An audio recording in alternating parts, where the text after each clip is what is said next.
how it has helped us is tremendously. As I mentioned earlier, we started off as DSP, drone service provider.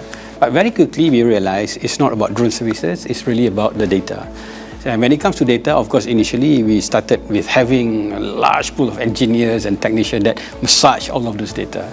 Then very quickly we realized as well that this is not scalable. And that was when we started to go into our AI development. And this goes back to 5-6 years. Very basic in the beginning, but today I would say we are probably one of the most advanced in the world in the drone space itself. Yeah.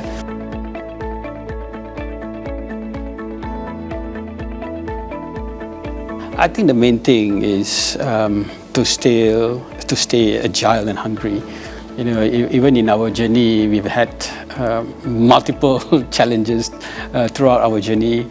Many a time, these challenges really, at the end, led us to become stronger and better. But that doesn't mean that these challenges were not easy. Some of them were almost a deal breaker, even. Right? But having gone through these challenging times, it's really strengthened the team, strengthened the resolve, and provide the team with the kind of mindset that is really about evolution. It's really about connecting with the industry, connecting with the world, and on the need to adapt and evolve over time.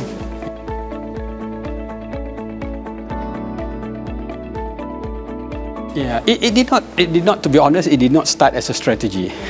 we started our global expansion by going directly to some markets. And it was a mixed success. Some were working very well, some not so, and all that.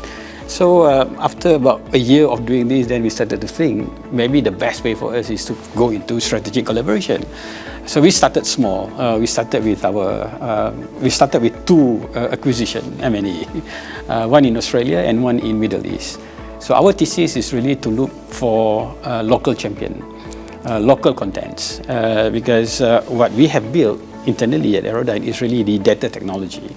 So most DSPs, most drone service providers, they do not have that. So I was always been looking for a collaboration that is going to be a win-win to both sides. We needed local contents, and the local partner are looking for opportunity for growth. So that was I think the two that really clicks between us as well. And the result has been very encouraging. I mean, I have subsidiaries around the world that grew like 20,000 times, 20,000% even, you know, in short 2 or 3 years. And really it comes from the enablement of technology. It's not about having presence, but it's about the synergy between the two entities.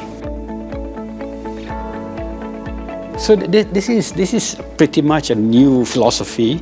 Of course, the old drone economy is really just about how drone technology can provide a major impact to industries, to countries, to companies around the world.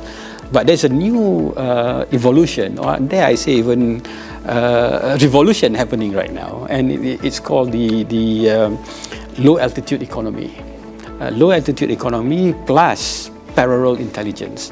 The basic premise or idea behind this is that AI and ML that we know today are based on historical data, right? And in the pace of change in the world today, historical data may not be good enough to predict the future.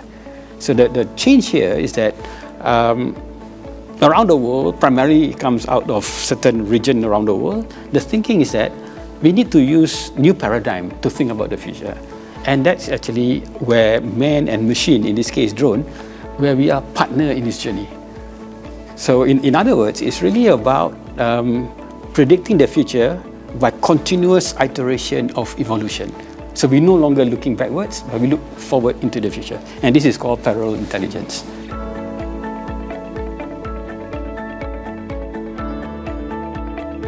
We can start to think of AI as these new tools on steroid. Right? I mean, we have tools that we use in the profession. I still remember in my early days pursuing accounting, my tools is just calculator. And I became really good with calculator. I don't even need to look at the calculator. I just look at the number, I can be doing that. This is like 20, 30 years ago, right? So AI is just another tool again. Except this is the super duper tools with context. It's a far smarter tools. It's time for us to harness this technology or risk being left behind. Those who use these tools will become winner of the future.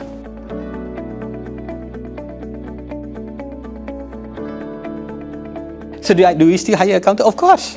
We have a big team, accounting and finance, and every subsidiary have their own CFO as well, even respective countries. And this is not just part of governance, but this is also compliance, right? Governance compliance. So it's a necessity. It doesn't take that requirement away from the need of an organization.